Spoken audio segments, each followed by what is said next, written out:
got delivered to my house a year ago on Valentine's Day, and there was a blemish on it. Yeah, but it was en route. They drove it, delivered it. It has a blemish. Well, so they said, great, take it to the auto body shop. We'll fix it. I take it to the auto body shop. What happens is it's not a blemish. The whole bumper, Hasne Kaku, is glued on. Oh. I was like, oh, that's cute. Why would you send this to me, this luxury automobile with the bumper? So they said, well, how do you know you didn't do it? How did... So finally, we hemmed and hawed. I had to use my attorney without using my attorney. Has anyone ever done that before? Like, you're going to hear from my law firm if you don't take care of this. Oh, yeah, no, we'll take care of it. But then they tried to hold my rental car, because I rent a rental car for a few days. I had no vehicle. They tried to hold my rental car hostage for me to be able to sign a waiver of liability. Oh. We're not paying you until you sign this waiver. Most people without a legal plan, it's only $271, is going to do that. Would you guys agree? Yes. So I was able to send that up to my law firm, talk to them, and they said, absolutely, positively not. This waiver is a liability for everything. I want you to rewrite it, put it here, only for the bumper, and I was able to send that to them, and now they're still on the hook if anything else goes wrong. How many people agree that's a good thing? Yeah. Right? So my friend, we covered a nationwide, so Arizona, my friend bought a car at auction, and he was so excited because it had 68,000 miles on the odometer. He was just like, yeah! Okay, but come to find out, you can see the car is kind of janky. Something's kind of beat up with it. So he does something smart I wouldn't have thought to do. He orders a Carfax. Dawn. 217,000 miles. Anybody else see a problem with that? So he's able to call the auction house, and he said, hey, of course you're going to do the right thing. They're like, no. See how we check box C? He's like, yeah. It says true mileage, unknown. So he calls his law firm, and his law firm in Arizona, Miles, Davis, McGuire, and Gardner, and they said, they write this really motivational letter right here, 2 pages, and basically it says, hey, listen, it may be your policy, but it's against the law to roll back the odometer, so too bad, so sad, you need to take this car back. He got a letter back that said, we'll go ahead and take the car back for a full refund. Right? How many would agree?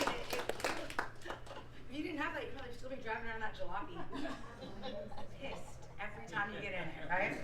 So I'm going to go kind of swiftly through this, but anybody had a warranty not do the right thing or heard of that before? Right? So here's a good friend of mine down here in Southern California. They had some furniture, and they bought a warranty, and you're going to laugh. The name of this company here is Goof Proof. Would you guys agree you're probably going to have a problem if you're buying a warranty from Goof Proof?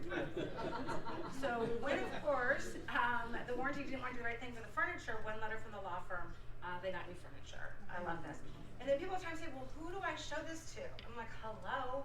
Who do you care about? Like, we're going to the holidays, right? So when you feel bad right now, you're at your holiday, Thanksgiving dinner, whatnot, and they're like, hey, how have you been? And they're like, oh gosh, you know, I got laid off, because I got my identity stolen. It took me 2 years over the course of several hundred hours to fix it, and then my dead baby ex isn't paying, and I have no money, and you know, I got divorced. And like, how are you doing? And you're like, oh, I offer people legal and identity theft solutions. Oops. So I'm telling you, I feel like you have a moral obligation to show this to every single person that you know. That's right. You know, I'm not responsible whether or not they get it or not, but at least I'm absolved of all guilt when I show it to them, right? So now you know. I'm not here to sell you. I'm here to educate you. If it makes sense, great. If it doesn't, odds are in my favor you're going to come back to me anyway. So, you know. So actually, that's my friend from high school, which was just a few years ago, just so you know. Yes. So, why is that funny? I'm just saying. Hey now. So I woke up to a text message that said, you saved me $2,430. So of course I pick up the phone. I'm like, hey, what happened? She tells me this. She says, oh my gosh, I got kicked out of my apartment for violation of the pet policy. I'm like, my question was, and? She has 10 cats. She's like, total crazy cat lady. Never married, no kids, right? Super young like me. But she's, you know, has all these cats. So we knew she was going to get kicked out. She said, yeah, but they tried to stick me with a lease early termination fee, but I didn't terminate them, they terminated me. I'm like, anyone else see a problem with that too? So she called her law firm, they wrote this letter on their behalf, and of course the leasing company said, oh, I'm so sorry, we've educated all of our agents that that is not our appropriate legal action, that we will not be collecting from her. So that's how we saved her $2,430.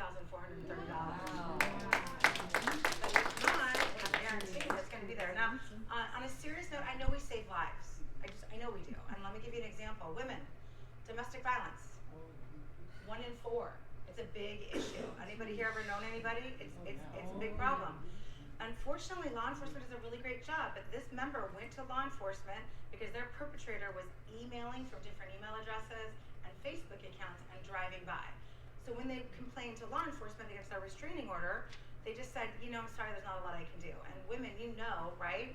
Dawn, you're going to be injured or you're going to be dead before it's going to get attention. So I get goosebumps when I think about this. So we were able to write a letter to their perpetrator reminding them that being in violation of your restraining order could be up to and including jail time, and they never heard from their perpetrator again. So I could go on and on, but in the essence of time, here's some consumer law, face cream, here's a rental.